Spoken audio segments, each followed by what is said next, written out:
కడప జిల్లా ఎర్రగుంట్ల ఎన్నికల ప్రచారంలో భాగంగా ఎమ్మెల్యే అభ్యర్థి Sudheer Reddy Vempalli road SC colony ఇంటింటికి తిరుగుతూ మీ అమూల్యమైన ఓటు వేసి గెలిపిస్తారని అనుకుంటాతున్నా అన్నారు. మళ్లీ మన ప్రభుత్వం రావాలి, ఎన్నో ప్రభుత్వ పథకాలు ప్రజలకు వస్తాయి అన్నారు.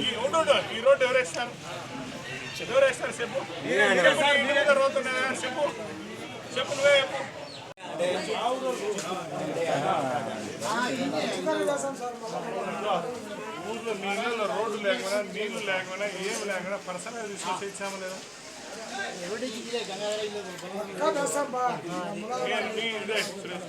ఎప్పుడు నాకాడికి వచ్చావా ఏమంటే దేవుడు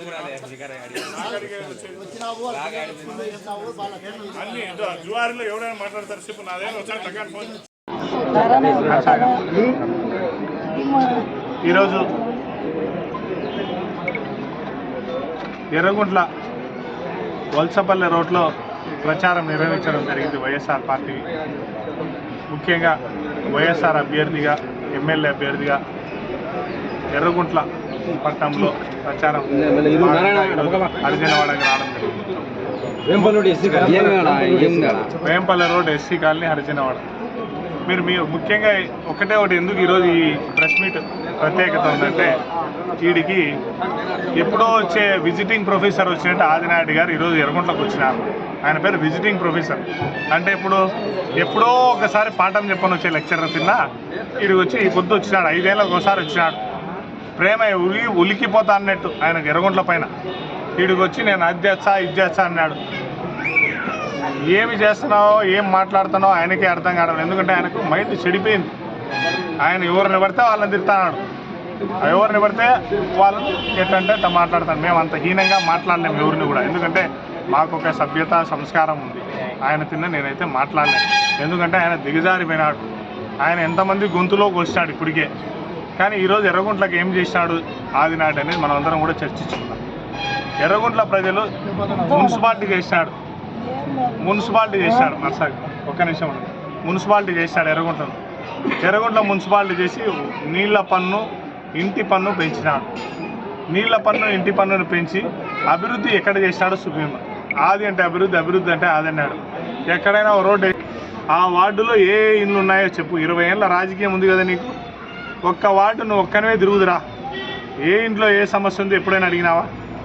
ఏడ ఎన్ని ఉద్యోగాలు కావాలని అడిగినావా? హరిజనవాడలో ఎన్ని ఓట్లు ఉన్నాయి? వలసపల్లి హరిజనవాడలో తెలుసా నీకు? 168 ఓట్లు ఉన్నాయి, 36 ఇండ్లు ఉన్నాయి. కనీసం అయినా తెలుసా? నువ్వు వదిలేసిపోయిన నాటికి, నేను 2019 వచ్చిన నాటికి కరోనా ముందరికి ఎంత రోత ఎంత ఉన్నదో నాకు తెలుసు. ఒక నీళ్ళ ట్యాంకీ కూడా ఈడ లేదు. నేను వచ్చినాక ఆ ముందు పక్కంతా క్లీన్ చేసి రోడ్డు వేయించి అన్నీ చేయించిపోయినా. ఊరికి వచ్చి అది కట్టిస్తాను ఇది కట్టిస్తాను అంటావు. నువ్వు కట్టియొద్దు, ముందు డిపాజిట్ చేయి డబ్బులు అందరికి ఇచ్చిపో. ఏడాది నువ్వు మాట చెప్తావు. ఎందుకంటే నువ్వు 14వ తేదీ తర్వాత నువ్వు నీ బీజేపీ నువ్వు ఎత్తుకొని ఎప్పుడోసారి పోండి. జమ్మలమడుగులో ఇంతకుముందు ఏ రాజకీయాల్లో ఏమి కూడా ఈ 5 ఏళ్లలో గొడవ లేకోకుండా ఉంది. నువ్వు వచ్చి ఇక్కడ ఫ్యాక్షన్లు పెట్టి మళ్ళీ గొడవలు పెట్టాలనే ఆలోచన నీకు వస్తే మానుకో. ఇవన్నీ ప్రశాంతతగా ఉండే జమ్మలమడుగును నువ్వు మార్చాను. ముఖ్యంగా అభివృద్ధి కానీ సంక్షేమం కానీ 2 కళ్ళతో చూసినాం. ఈ పొద్దు సంక్షేమ పథకాలు ఇస్తానాము అంటే పేదవాడు ఒక్కరోజు పనికి పోకపోతే వానికి కడుపులో కష్టం జరుగుతుంది. అది నీకు తెలుసా? జగన్మోహన్ రెడ్డి గారు ఈరోజు పనికి పోకపోతే వాళ్ళకి ఇబ్బందులు ఉన్నాయని సంక్షేమానికి మొదటి పీఠం వేస్తారు. అంటే పథకాలకు మొదటి పీఠం వేసి వాళ్లకు పథకాలు అందించారు. ఎందుకంటే కరోనాతో 2 ఏళ్ళు పోయింది. 5 ఏళ్ల పాలన 2 ఏళ్ళు మాకు కరోనాతో పోయింది. ఏ ఆర్థిక లాభాలు ఏవి కూడా లేవు. ప్రభుత్వానికి ఆర్థిక లాభం లేకుండా ప్రభుత్వం నడిచింది, నష్టాలు నడిచింది. కానీ మేము నీ మాట నిలబెట్టుకున్నాం. ఈరోజు నువ్వు మాట్లాడే మాటలు చూస్తే నిజంగా ప్రజలు చూస్తున్నారు.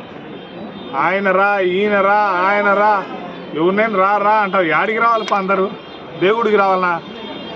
రా, నీ ఇంటికే వస్తాం, అందరం వస్తాం, రా అంటున్నావు. నువ్వు మాట్లాడే మాటలు అయితే ఎట్లున్నాయంటే ఎంత ఘోరంగా మాట్లాడతావు. ఒక ఎమ్మెల్యే అభ్యర్థిగా ఈరోజు కూడా నువ్వు మాట్లాడు. మానుకో అదినంటే అబద్ధాలు చెప్పేది. ఏడ కూడా ఎలక్షన్ అవసరానికి కోసం రావకు. పని చేయాలనే ఆలోచనతో రా. ఊరికే క్లబ్బులు